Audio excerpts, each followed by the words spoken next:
I died on the day of my son's birthday. Franklin is currently volunteering in the countryside with his first love. My son called him to inform that I was not doing well. He didn't believe it, coldly hung up the phone. Later, he saw my ashes in my son's hands and completely lost it. The instruments by the bedside made dripping sounds, and I closed my eyes completely.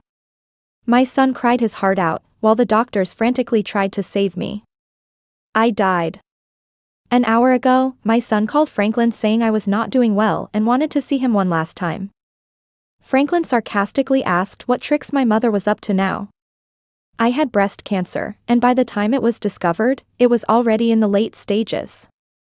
Several times I wanted to talk to Franklin, but he impatiently interrupted me every time. Today is my son's birthday, and I hoped he would come back so we could celebrate as a family, since my time was running out. But he even refused this small request. My son held onto my body, unwilling to let go. I wanted to comfort him, but my soul uncontrollably drifted away from him. I appeared next to Franklin. At the airport, sweat beaded on his forehead, panting heavily. When he saw Maria, he quickly apologized for being late. Maria was his first love, hidden in his heart all this time. It's okay, it's my first time volunteering in the countryside, luckily I have you with me. Maria gently smiled. Her elegant white dress accentuated her graceful figure. Franklin, upon seeing her, was filled with tenderness and affection, naturally taking her luggage and smiling. How ironic, I died in the hospital, while he was busy volunteering with his first love. His tenderness never belonged to me. Franklin and Maria had known each other since childhood friends. If Maria hadn't gone abroad back then, none of this would have happened. The airplane was quite cold, Maria shivered with her arms wrapped around herself. Franklin immediately took off his coat and draped it over her. I chuckled self-deprecatingly, that coat was specially tailored for him. The place they were going to volunteer was a very remote mountain village. By the time they got off the plane, it was getting dark. They found a small restaurant to sit down, Maria from a prestigious family, showing a hint of disdain. While Franklin also came from an affluent family, he didn't display any of the arrogance of a privileged son, which was one of the reasons I liked him. But with Maria in front of him, he took a napkin, bent down to wipe the chair for Maria several times. He gently pulled out her chair and even made sure her utensils were scalded with hot water. I thought he was someone who didn't understand tenderness. But now, it seems his tenderness is only for Maria. At this moment, I want to leave, I don't want to continue staying here to be mentally tortured by them. But no matter how hard I try to leave, my soul seems to be tied down, closely following them. I've tried many times, but I can't give up. It seems even the heavens want to torment me. In the hotel, Franklin and Maria's rooms are adjacent. Franklin rubbed his forehead, tiredly lying down on the bed, took out his phone, and finally remembered to turn it on. Numerous missed calls. They were from my son, using my phone. He furrowed his brow, a hint of impatience on his face, thinking for a moment, about to call back when a knock came at the door. Maria, with red eyes, her voice slightly pleading. Franklin, can I sleep with you tonight? I'm afraid of thunder. I pondered, indeed it was raining outside, but the thunder was probably softer than Franklin's snoring. This was not appropriate. I didn't expect Franklin to refuse. Franklin, I'm really scared, I dare not sleep alone. She was on the verge of tears. Then how have you managed to live this long without sleeping during thunderstorms? I couldn't help but roll my eyes. Do men really like this kind of scheming woman? Sure enough, Franklin seemed to have a soft spot as he nodded slightly. I really wished I could float away, unable to bear witnessing their intimacy. Franklin had booked a king-size bed, and he asked the staff to bring an extra blanket and pillow. You sleep on the bed, I'll sleep on the floor. He spread the blanket and pillow on the floor and lay down. Such a show. Could it be that he's so nervous because he's seeing his first love? No way, when he was with me, he was confident. Maria was visibly stunned, she bit her lip, looking at Franklin with a sense of grievance. Franklin, do you really not want me? As she spoke, she unbuttoned her shirt, revealing the lace bra underneath. Her fair skin, illuminated by the light, exuded a seductive shine. She inched closer to Franklin, almost leaning her entire body against him. Franklin sat up abruptly, pushing her away with both hands. "Maria, this is not appropriate." There was a hint of annoyance in his tone. Tears welled up in Maria's eyes, she bit her lip in distress, looking pitiful. "Franklin, are you repulsed by me?" As she spoke, tears streamed down her cheeks. Franklin, looking at her in this state, felt a surge of irritation in his heart. He rubbed his temples and said in a deep voice, "I don't despise you, it's just that we are not the same as before." Maria seemed surprised by his words, she was stunned. Without paying her any more attention, Franklin lay down, turning his back to her. Maria was unwilling to accept this, she crawled to the floor and hugged Franklin from behind. "Franklin, I know you still have me in your heart. You married Rose in anger back then, but now we can start over." As she spoke, her restless hands began to explore Franklin's body. Franklin grabbed her hand firmly, his voice cold. "If you continue like this, then just go back to your own room and sleep." Is he vacillating again? Maria was taken aback by his chilly tone, struggled for a moment, then climbed back onto the bed. Watching this scene sent my blood pressure soaring, and the anxiety in my heart subsided. I didn't want to witness my husband and another woman reenacting a love affair. Maria's teasing left Franklin tossing and turning in bed, unable to sleep. He took out his phone again, contemplated for a moment, and opened our chat conversation. The chat was left at our son's birthday the day after tomorrow. "Can you join us to celebrate?" I used to send him several messages every day, and he would save them up and reply with a simple, This time, it had been several days since I messaged him, which might have seemed strange. After some thought, he typed a string of words in the text box. "Sorry, can I make it up to our son when I return?" His handsome brows furrowed, then he deleted the message and typed again. "Did you see my black suit jacket?" I sneered. Wasn't the jacket he mentioned draped over Maria during the day? Was he trying to provoke me? He decisively closed his phone and shut his eyes. I couldn't understand, what was he trying to do? The remote village where they were volunteering was very secluded, and the village chief greeted them with a wide smile. "Professor Franklin, it's great that you're here to teach the children." Franklin had completed his master's and PhD degrees in quick succession. If it wasn't for Maria, he wouldn't have come here to volunteer. The children were ecstatic to see their new teacher. Maria took out snacks from her bag to share with everyone. One lively child boldly approached Maria and asked, "Are you and Franklin boyfriend and girlfriend?" Upon hearing this question, no one in the room spoke, and Maria smiled as she looked at Franklin. It seemed like everyone was waiting for him to confirm. He didn't deny it. The child then said, "Teacher Maria, you're so pretty, you and Franklin must be a couple." Maria happily patted the child's head. "You're so young, do you even understand what boyfriend and girlfriend mean?" "Of course I understand." I just felt a chill in my heart. Thinking about it, if it wasn't for me, Franklin and Maria would have been together a long time ago. It's me who delayed them. After more than half a month, Franklin and Maria really seemed like a couple, teaching during the day and having deep conversations at night. During this time, our son called Franklin several times, but Franklin didn't answer. Our son sent him many text messages, saying to come back quickly, that I'm no longer here. The last message was a threat, saying if Franklin didn't come back, the father-son relationship would be severed. Franklin's handsome brows furrowed, mocking rose. "So you're so eager for me to come back, willing to make our son lie?" Our son always spoke reasonably, he wouldn't have said such things if he hadn't been pushed to the limit. He must have thought I instigated our son to say those things. Immediately, he blocked my number. "What's wrong?" Maria walked over and kindly handed him a bottle of water. "Nothing." "Is it Rose? Is she urging you to go back?" She looked aggrieved again. "I'm sorry, Franklin, because of me, Rose misunderstood, causing discord between you two. Don't overthink it, it's none of your business." But you came here to volunteer with me after all. She must feel uncomfortable about it. Although she said this, I clearly saw the smugness in her eyes. Then, she changed her tone.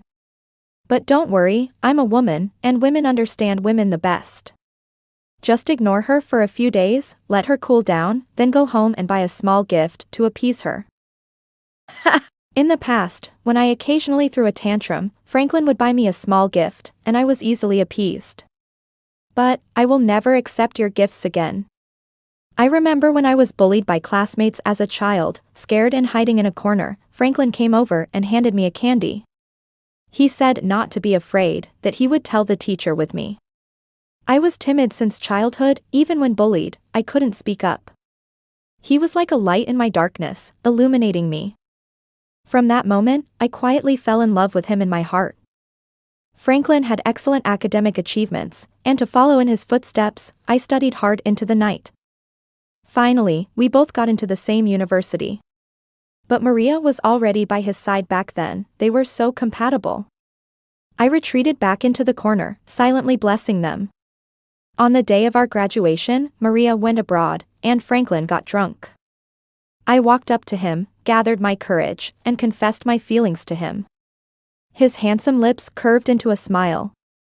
I couldn't believe it, my eyes widened.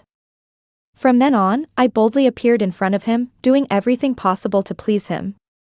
I asked him if he only agreed to be with me because Maria left. He smiled and said that eventually, we would get married and have children, so it's better to be with someone less noticeable. Less noticeable.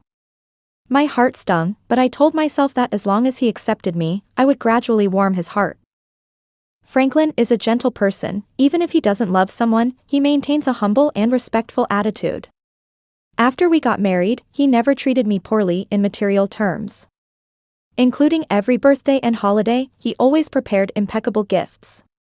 As a husband, he was flawlessly perfect. Later, we had our own child, and he also took on the responsibilities of a father. To outsiders, we were the happiest family of 3. Over the years, he has indeed been good to me. So good that I forgot, he doesn't actually love me. I thought I had walked into his world. Until Maria returned. Everything changed. He became anxious and uneasy. That night, we had our first intense argument. He said he needed to take a leave of absence to teach in the countryside. I asked why he needed to teach there when he wasn't a new teacher. He avoided eye contact and impatiently said not to ask so many questions. Is it because Maria is coming back? His recent strange behavior had made me suspicious, and I accidentally caught a glimpse of a message on his phone. Maria was coming to work at their school. I pretended to be calm on the surface, but he actually wanted to accompany that woman to the countryside. Franklin was born into an aristocratic family and had never experienced such hardships. Yet, he was willing to do it for Maria. Or maybe, he just wanted to be alone with Maria. Rose, don't overthink it. I'm just going to accompany her. She's a young girl going to the countryside, and I'm worried. He rubbed his forehead, acting as if I was being unreasonable. Worried? Then have you been worried about me all these years? I bit my lip, tears swirling in my eyes. Franklin remained silent, and I ran back to the room in tears. He didn't follow. That night, I couldn't sleep at all. I took out the medical report from the drawer. At that time, the doctor pulled me aside and told me something that shocked me to the core. I had breast cancer. I begged the doctor not to tell Franklin because I was afraid of worrying him. He quietly accepted chemotherapy alone. Now that Maria is back, will he divorce me? I went through a few days in a daze. On our son's birthday, the doctor told me that time was running out. I hoped Franklin would stay to be with us. When our son called him, he was rushing to the airport. Hearing our son say I was not doing well, he sarcastically asked on the phone. What tricks is your mother up to now? I could tell he was anxious. Our son was about to retort when the call was abruptly ended. Calling again, the response was, the user you are trying to reach is switched off. He really didn't want to be disturbed. Or perhaps, he was just too eager to be alone with his first love. Franklin, you are truly heartless. That's your son. If you don't trust me, at least trust his words. Maybe because I gave birth to him, he doesn't care as much. I think if it were Maria, he wouldn't act this way. The housekeeper Teresa called Franklin, saying she hadn't seen me and Oliver for over half a month. Franklin coldly replied on the phone. Don't worry about it. They'll come back when they've had enough fun. In the past, whenever Franklin and I had a small disagreement, I would take our son to my mother's house for a few days. My mother always advised reconciliation, and once I calmed down, I would return with our son. He must have thought I was just being stubborn. After a few days, I would go back as usual, feeling embarrassed, and apologize to him. But not this time. I haven't been home for over half a month. Franklin, don't you have a heart? Our usually obedient son said something decisive to you. Can't you see it? That woman named Rose is dead. No one is there anymore to message you every day and care about everything you do. Tears welled up in my eyes. How much I wished to tell Franklin, please come back, just take one look at our son, he must be in so much pain. Sir, forgive me for being forward, but Madam has always cared deeply for you, Teresa sighed. For so many years, I've watched how she always put you first, although I don't know what happened between you two, but I can see, Madam, she truly loves you. Between husband and wife, there shouldn't be lingering grudges. Whatever the issue, it's best to talk it out. I hope you can cherish this marriage. Teresa doesn't know I'm gone. It seems our son must have gone back to my mother's house. Thinking of my mother, who has aged while seeing off the young, a pang of sadness hit me. Impatiently, Franklin hung up the phone, seeming to be in a bad mood. When Maria came to see him, he was sitting on a stone bench smoking. Smoking is harmful. She walked over and naturally took the cigarette but from his fingertips. Franklin, why are you so burdened? Are you still angry at Rose for throwing a tantrum? She reached out and lifted Franklin's chin, forcing him to look into her eyes. Her fair and slender fingertips gently caressed his face. Her gaze, full of infatuation and tenderness. Why get angry over that kind of woman? That kind of woman? Upon hearing those words, Franklin furrowed his brows and turned his face away. He seemed to dislike Maria calling me that. Maria did not retreat despite Franklin's avoidance, but instead, she moved closer to him. Her voice was soft, with a hint of seductive charm. Franklin, don't you understand yet? Only I truly understand you. A sudden inexplicable restlessness surged in Franklin's heart. He abruptly stood up, shaking off Maria's hand. Understand me? If you understood me, you wouldn't have left me behind to study abroad back then. Maria was startled by his reaction, but she quickly regained her composure and softly said. I know, I was wrong back then, but... Franklin interrupted with a cold laugh. No need to say more. Rose is my wife, I hope you show some respect when referring to her. With that, he turned and walked away, leaving Maria standing alone in place, stunned. A trace of resentment and unwillingness flashed in her eyes, but she quickly disguised it. This was the first time Franklin had spoken harshly to Maria. Perhaps, he couldn't let go of the fact that Maria had abandoned him and gone to the United States back then. Franklin's mood became increasingly agitated, and he didn't know why he felt this way. He took out his phone, searched for a while, only to realize that he had blocked me. He opened the WeChat chat box, and it was still the same message about our son's birthday that brought him back. This time, he didn't hesitate, typed a quick apology, saying he would make it up to our son when I returned. After sending it, he sighed in relief and put his phone back in his pocket. Every class, he would take it out to check. Even during class, if the phone vibrated, he immediately stopped teaching and quickly checked. It was just an advertisement. Disappointed, he closed it again. I couldn't help but smile in midair. Was he changing his mind? Was he so eager for my reply? Until nightfall, the phone remained silent. Franklin thought the signal was poor in the mountain area, so he went outside alone, refreshing the chat box while walking. Childish and ridiculous. The next day, Maria woke up early, wearing Franklin's black coat.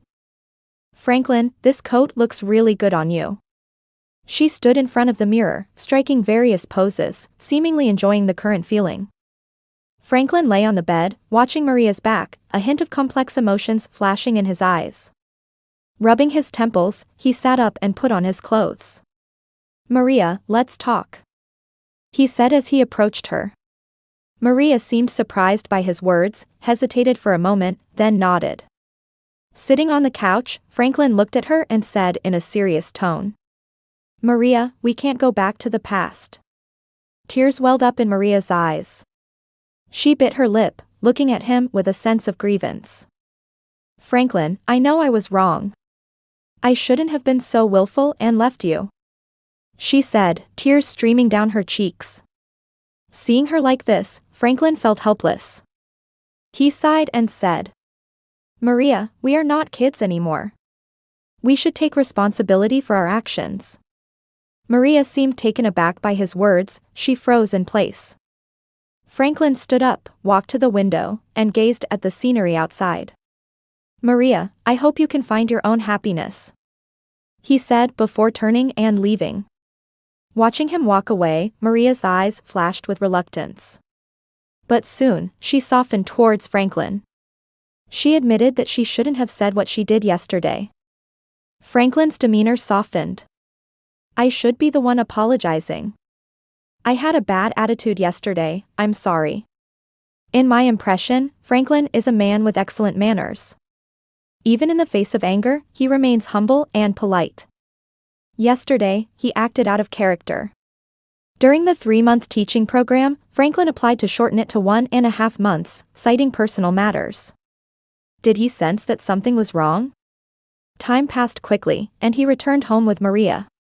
As soon as they arrived, Teresa anxiously told him, "Sir, you're finally back. The school called to say that the young master has been absent for over a month, and they couldn't reach Madam on the phone. I was afraid to disturb you at work, so I didn't call again. Teresa and I have always had a good relationship, but she is just an employee and feared upsetting Franklin, possibly leading to her resignation." Franklin's expression turned grim. He immediately took out his phone and removed my number from the blacklist. He dialed, but it showed an outstanding balance. In a rush, he topped up the account with 1,000 yuan.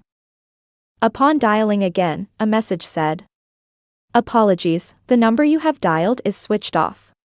He pulled up our chat and quickly typed, "Have you had enough arguing with Oliver? Come back soon." To this day, he still believes I ran away from home with our son in a fit of anger. "Franklin, I wonder what your expression will be when you see my ashes. Will you be sad? At least I've been with him for 7 years. Even if I say he's just a dog, there should be some feelings, right?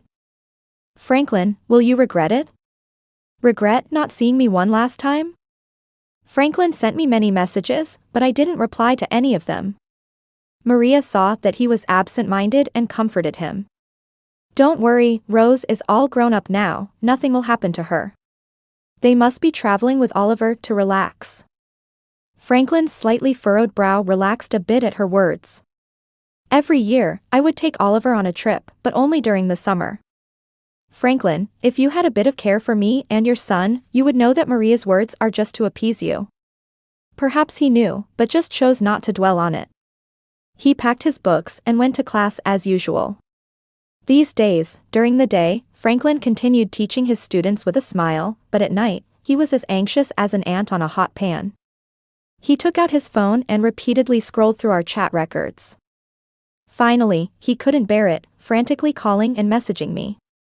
But the only response he got was the cold automated voice.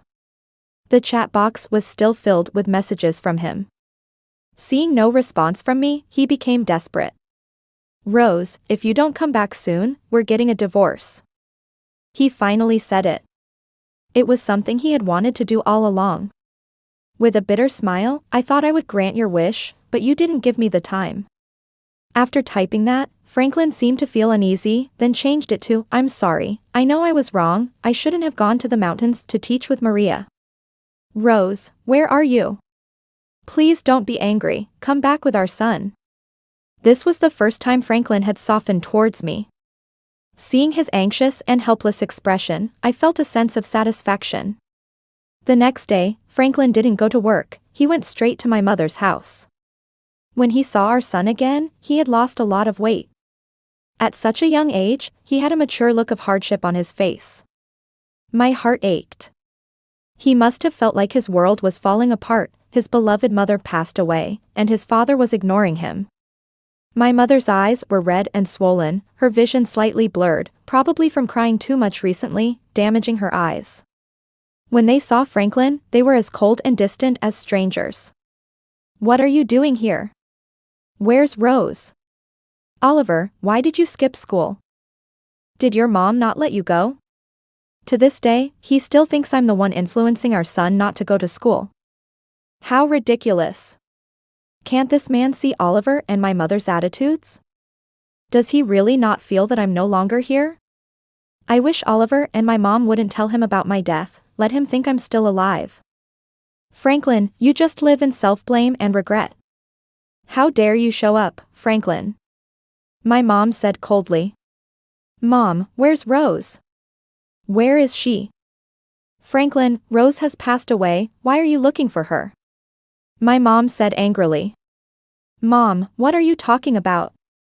Franklin didn't believe it at all. You're lying, how could Rose die? She even invited me to celebrate Oliver's birthday together. My mom, with a tearful voice, said coldly. Rose passed away from breast cancer, and the day she left happened to be Oliver's birthday. She kept her cancer a secret from you, afraid you'd worry, forbidding me from telling you, but you were out there enjoying yourself with your lover, not even willing to call back. Rose kept mentioning your name until she died, she couldn't rest in peace. She won't die, I haven't agreed to it yet. Franklin collapsed on the ground, looking dazed, muttering to himself. I don't believe it, I don't believe it. It's impossible, I don't believe it. He kept muttering. Franklin sat blankly on the ground, eyes hollow, devoid of any spirit. His son Oliver slapped a diagnosis report on his face. This is Mom's diagnosis, take a look yourself. Franklin picked it up from the ground, flipping through a few pages. His hands were shaking so much he could hardly hold it. He sobbed and said to Oliver, breast cancer can be cured, where's your mom, let's go get her treated together. Let's find the best doctors for her. Tell me, where's your mom? Oliver pointed to a small box on the dining table. There. The air froze for a moment, Franklin's pupils dilated continuously. It's impossible, you're lying to me, you're all lying to me. Oliver shook his head frantically, tears in his eyes, crying out that you must be doing this on purpose, conspiring with Rose to deceive me, right? Not funny at all, tell me quickly, where's your mom? He nearly hysterically yelled at his son. Oliver then threw a cremation agreement at him. Take a look for yourself. Franklin flipped through the agreement, shockingly reading Rose to be cremated. Oliver angrily pushed him away, perhaps not having slept well in these days, Franklin was pushed back a few steps, hitting the door frame. His eyes hollow, face pale, as if his soul had been sucked away. He panicked. He finally knew that I was already dead. He finally knew what it felt like to be in a hurry. But what difference does it make? I will never come back again. Trembling, he walked step by step to my ashes. Carefully lifting them up, he then knelt down. I'm sorry, I'm sorry. My mom snatched the ashes box away. What right do you have to repent here? Get out. Mom, please, give Rose back to me. He cried so much that snot was coming out, holding onto my mom's leg. Franklin, back then, you treated Rose's feelings for you so badly, neglecting your wife and son, running off to teach with your lover. Are you worthy of being a husband and a father? The more my mom spoke, the more agitated she became, raising her hand to slap him. Franklin didn't dodge, 5 clear fingerprints appeared on his cheek, with a hint of blood at the corner of his mouth. Looks like my mom was really angry. Oliver ran over, questioning him, I called you so many times, sent you so many messages, why didn't you respond? Do you know, Mom was calling out your name before she died? If it weren't for you, Mom wouldn't have died with regret. From today, you are no longer my dad, leave. Oliver was crying so hard that it was heartbreaking for me. The only one I worry about in this world is him. He's so obedient and sensible, what will happen to him without his mother's care in the future? And my dad passed away early, she only has me as a daughter, now that I'm gone, how will she spend the rest of her life? Watching my mom and Oliver crying together, my heart ached terribly. Franklin tried to reach for my ashes box again, but my mom stopped him. Get out, never appear in front of me again. My mom glared at him with disgust, then walked away with the ashes box. Oliver also glared at him with red eyes, then followed. Franklin knelt alone in place, looking desolate like a piece of wood. He hung his head low, shoulders trembling, letting out suppressed sobs. He wanted my ashes, my mom said only if she died. When Franklin left, my mom handed him a divorce agreement. It was carefully prepared while I was still alive. Maria's return, like a warning, foretold the end of my marriage with Franklin. And as for myself, diagnosed with cancer, I chose to let go, perhaps the best choice for everyone. On our son's birthday, I had hoped Franklin would come, to spend that special day together and hand him the divorce agreement. However, he never showed up. Franklin, have you ever felt a hint of regret? If you had appeared earlier, perhaps you could have accepted the agreement with a clear conscience and spent the rest of your life with your first love. The son questioned him. Mom always thought for you until her death, but what about you? For the sake of being with your lover, you didn't even see Mom for the last time. For so many years, Mom had only you in her heart and eyes. Since you don't love Mom, why did you marry her in the first place? Franklin fell silent, perhaps truly unsure how to respond.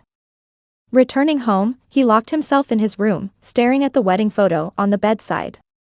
The woman in the photo had a radiant smile, as if the whole world existed in her smile.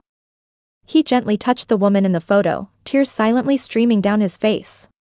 He repeated, "I'm sorry," over and over again, but I could no longer hear his apologies, nor see his tears. I left this world forever with a heart full of regret and reluctance. It's truly ironic, not knowing how to cherish when alive, only to act out deep emotions and regrets after death. Franklin's messages kept flooding my chat box. Wife, where have you gone? They said you've passed away, I don't believe it. You must be hiding somewhere from me, right? Wife, please come back, okay? I miss you, my wife. Every message made me sick to the point of almost vomiting. Franklin never addressed me like this before, never had such tenderness. But I'm already dead.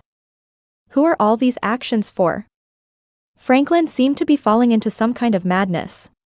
He stood on the stage, often telling his students that his wife would come to pick him up soon, so he couldn't run late. The students listened in horror. Wasn't Franklin's wife already deceased? What was happening to Franklin? Even the dean personally came to persuade him to go home and rest, but he stubbornly refused. He said he needed to earn money to support his wife and children. Everyone said he had gone mad. In the end, Franklin was forced to stop teaching. On that day, Maria came to visit him. She tried to comfort him, saying that the dead cannot be brought back to life, you must mourn. But when Franklin saw Maria, it was as if he had seen an enemy. He abruptly grabbed the fruit knife on the table and viciously stabbed at her. He cursed her fiercely, saying, "It's all your fault, if you hadn't tempted me, I wouldn't have gone to teach in the countryside, Rose wouldn't have died. It's you who killed my Rose. Go to hell." I was scared by his sudden actions and quickly found a place to hide. Then I remembered, I was already dead, they couldn't see me. Maria clutched her stomach in pain, eyes filled with disbelief. "Franklin, have you gone mad?" "Yes, I have gone mad." Maria's pristine dress was stained red with fresh blood. The nanny, Teresa, witnessed this scene and quickly called the police and an ambulance. As Maria was lifted into the ambulance, her eyes were filled with resentment and unwillingness. In the end, Franklin was diagnosed with schizophrenia and delusional disorder, and was sent to a mental hospital. He often sat alone on the floor, spending entire days like that. Sometimes he would be active, telling people everywhere about his wife, how much she loved him.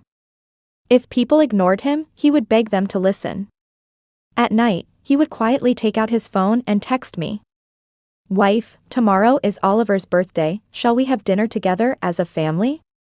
Wife, Oliver always ignores me, could you please talk to him for me? Wife, I'm craving the braised fish you used to make. Wife, why are you ignoring me too? It seems he has truly gone mad. After Franklin was hospitalized, my mother moved with Oliver. She didn't want to see Franklin again, nor did she want Oliver to be influenced by him. In her own way, she protected the only bloodline left to me. And Franklin, he lost all of us, and he lost his own soul. He could never go back to the past, never find the happiness we once had. All of this, he brought upon himself. He accompanied his first love to teach in the countryside, never expecting that in the end, he would destroy his own family and ruin his life. If only time could turn back, he would surely choose to stay by my and Oliver's side, guarding our happiness. But alas, time cannot be reversed, everything is beyond repair now. I can only watch him silently from heaven. People always realize their regrets only after losing something. Franklin's extra story. Since I was young, I was taught by my family to treat people with respect. I always admired Maria, but she chose to break up with me to study abroad. I was heartbroken and in pain, but in the end, I wished her a bright future. Rose suddenly confessed her feelings for me, and I didn't dislike her. If a person's life ultimately leads to marriage and having children, it's better to choose a suitable wife. After marrying Rose, I tried to be a good husband, and when we had children, I strove to be a good father. I thought my life would continue on calmly like this. Maria suddenly returned to the country, interrupting my thoughts. Seeing her again, that hidden feeling in my heart resurfaced completely. As an intern, she was going to teach in the countryside, and I inexplicably agreed to accompany her. Rose has been acting erratically recently, even snooping through my phone. Because of the teaching trip, she had a big argument with me for the first time. She even made Oliver lie to me, saying she was not doing well. It's ridiculous, when did this woman become so jealous? Accompanying Maria to teach, I just wanted to bid farewell to my past self completely. When Maria showed me affection, I thought of Rose and decisively rejected her. Oliver called me many times and sent many messages. I guess that woman, Rose, must have instigated him. She really doesn't trust me like this? The nanny called, saying she hadn't seen them, mother and son, for over half a month, which puzzled me.